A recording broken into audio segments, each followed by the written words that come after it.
Hey, I'm back. This is bonus footage after the safety tip. This is not political in nature. It's just kind of me telling on me and telling y'all about me. As I told you a couple of days ago, I've been running a long time, and I had an interesting journey getting there. And this is all tied into not doing things that are unsafe, but it's really me telling on me. In the 7th grade, I went out and I played football, and I did okay. It was, like I said, even in high school, I was kind of a tweener, but didn't play basketball. I was extraordinarily goofy and uncoordinated. I kind of think I still am, but that's another story.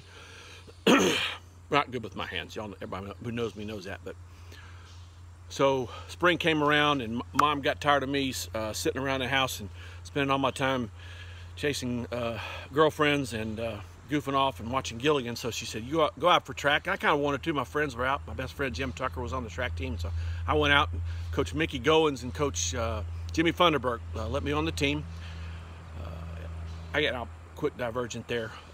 Those men ruined me in a positive way as coaches.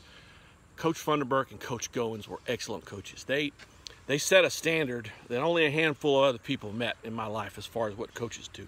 They had organized practices. They worked as hard. They didn't put up with any bull.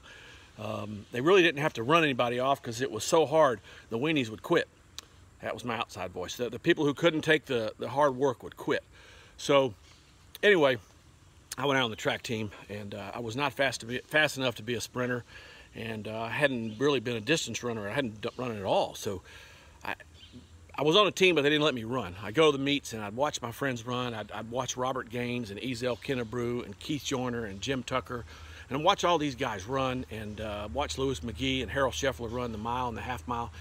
And I felt left out. I just like, golly, I at least want to get out there and compete.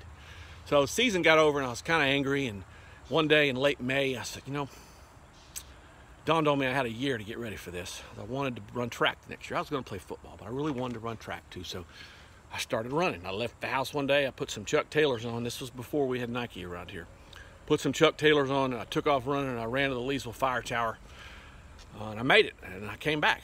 So I started figuring maybe I can do this. So I started jogging a little bit every day. And so, this is 1976.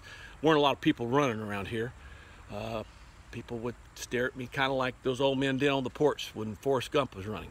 A lot of people would stop and ask me if I needed rides. Sometime in the summer, when the summer came, I was still doing a little bit. I was young enough where the heat wasn't bothering me.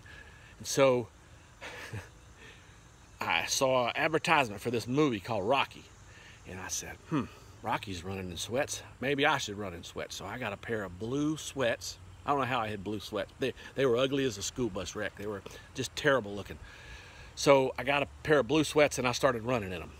And then I started cutting up through Lee Hills, and I would run down Anderson Drive and down Aaron Avenue. And my goal was just to get down to Master Chef and back. Those of you who are at least will remember Master Chef. I think y'all have one in DeRidder too. I got down there one day, and I was hungry, didn't have any money. So next day, I put a few dollars in my pocket. I got down there, and I got me a cheeseburger and a vanilla milkshake, and I ate it, and I ran back. And I really don't know how I got through the summer without dying, because I ran most of that summer in a sweatsuit. Yeah, not the brightest bulb in the drawer. Fall rolled around, and I kept running. The spring rolled around, and track went okay, and I kind of started doing that. But that's kind of how I got started running, and it was fun. I do not recommend that. Back to the safety tip, I do not recommend you running in the heat. It's not a good idea. I'm lucky I lived through it. In fact, a little bit more to this story. I know this is getting long, but I kind of felt impervious. I mean, I kind of felt bulletproof, so I kept running. I ran through high school, and I ran in college, and I was competing. And every now and then I would only have a few minutes in the day, so I'd go out and I would run when it was hot, and it wasn't really a smart idea. And I actually had a heat stroke over in Montgomery, Alabama, when I was at Squadron Officer School. So the threat is real. I was 25 years old, and I had a minor heat stroke over there. Some people say maybe that's where the Dane Bramage came from, but anyway, that's the story. That's how I got started running. A lot of fun. So enjoy your summer, have a good summer, and be safe.